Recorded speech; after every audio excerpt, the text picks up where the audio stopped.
के पीछे मत भागो। लेकिन आज भी हमारे समाज में ऐसे दलाल हैं,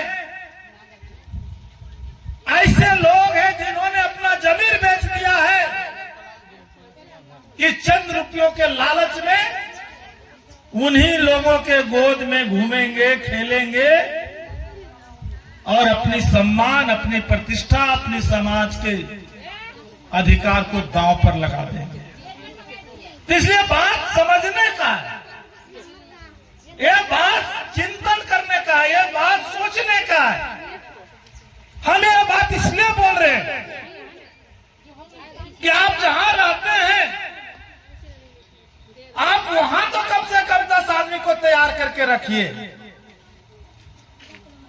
आप जहां आपका कर्म भूमि है, वहां तो एक ऐसा माहौल बना के रखिए कि आप कोई लड़ाई लड़ सके। लेकिन हम ये कोशिश नहीं कर रहे। हम अपने नौजवानों को, हम अपने लोगों को अपने पीछे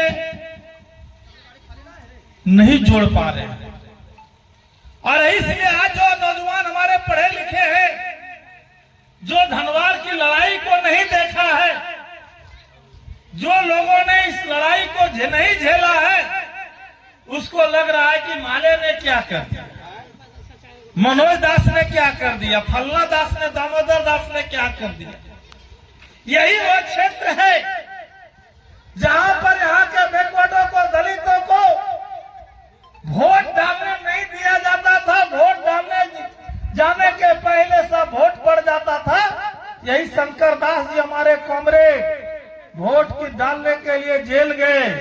भीम यादव जो जेरुआडी में लड़ाई लड़े, और एक से एक लड़ाई जो ऐसो लड़े। गुस्साए माता जो एमएलए बना था, उस समय भी दरियाडी के सुरेश यादव पर हमला हुआ था। और इस तरीके से यहाँ के सामंती ताकतों के खिलाफ, बूथ लुटेरी ताकतों के खिलाफ हम लोगों ने लड़ाई लड़के राज धनवार को फतह करने का काम किया। और जो ये लड़ाई लड़े और जीते, जनता आजाद हुई, तब अपना वोट भी लोग बेचने लगा, वोट का कीमत लगाने लगा। ये है सवाल। कल तक जब आपके वोट का कोई कीमत नहीं था, जब आपको वोट डालने का अधिकार नहीं था, तो आपका कोई कीमत भी नहीं था। लेकिन भाकपा माले के साथियों ने लड़ करके जब ये अधिकार और ये सम्मान और दिलाने का काम किया, तब आप अपना नियत और आप अपना अधिकार को अपने जो है सो उन ताकतों के सामने बेच रहे हैं। जो ताकत, चाहे वो बाबूलाल मरांडी हो, चाहे रविंद्र राय हो, हमेशा उन ताकतों को मजबूत करने का काम किया। चाहे आपकी जमीन का सवाल हो, चाहे आपका रोड का सवाल हो, चाहे आपका अधिकार का सवाल हो, लेकिन हम उनके पीछे भाग रहे हैं। नहीं तो क्या हुआ जाए?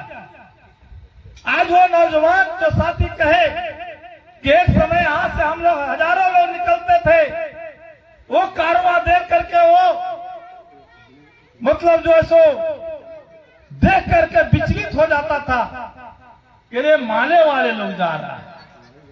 भैया, आप यदि संगठन बनाएंगे, आप यदि एकजुट रहेंगे, तभी आपका सम्मान है, तभी आपका पूछ है। और ये जो लोग काम सोच रहे हैं कि हम ये कर लेंगे, उमेश दास ने आदमी सपनों में मुखिया नहीं बनता। सपनों में चुनाव लड़ने की बात तो छोड़िए, मुखिया बनने की बात तो छोड़िए, लेकिन ये भाकपा माले का देन है। लेकिन आप इस बात को समझिए, आप सभी लोग आज देश के इश्यू पर, आज जनता के सवाल पर आपको लड़ना होगा। यदि भारतीय जनता पार्टी इसी तरह से देश के अंदर में सत्ता चला, तो आने वाला समय में ना तो संविधान बचेगा, ना लोकतंत्र बचेगा, और ना तो कोई संस्था बचेगी। जब चुनाव आयोग बीत चुका है, जब सुप्रीम कोर्ट का जज बोलता है कि देश के जो बेरोजगार नौजवान है वो कॉकरोच है, ये किनके इशारे पर बोल रहा है? तो जब आपका सुप्रीम कोर्ट सुरक्षित नहीं है, चुनाव आयोग सुरक्षित नहीं है, तो भाई आप जाएंगे कहां? आप करेंगे क्या? आपको मिलेगा न्याय कैसे? तो आपके पास एकमात्र विकल्प है, वो है जनसंघर्ष, वो है एकजुटता और वो है एक लड़ाई। और ये लड़ाई कोई दूसरा पार्टी नहीं लड़ेगा, लाल झंडा ही लड़ेगा। चाहे किसी दलित के जमीन लुटा जाए, चाहे कोई अग्रवाल हमारे किशोरी पर हमला हो जाए, चाहे कोई यादव जी पर हो जाए, चाहे कोई साहु जी पर हो जाए, चाहे कोई मोदी जी पर हो जाए, चाहे मुस्लिम पर हो जाए, यदि कोई लड़ाई लड़ेगा तो भाकपा माले है। और दूसरा कोई विकल्प नहीं है। कोई सपना देख रहे हैं तो ये सपना मुगालते में रहेगा। हम लोगों ने 30 साल के राजनीतिक जीवन के संघर्ष के अनुभव पर यह बात बोल रहे हैं, और इसीलिए आप सबको खुद विचार करना होगा।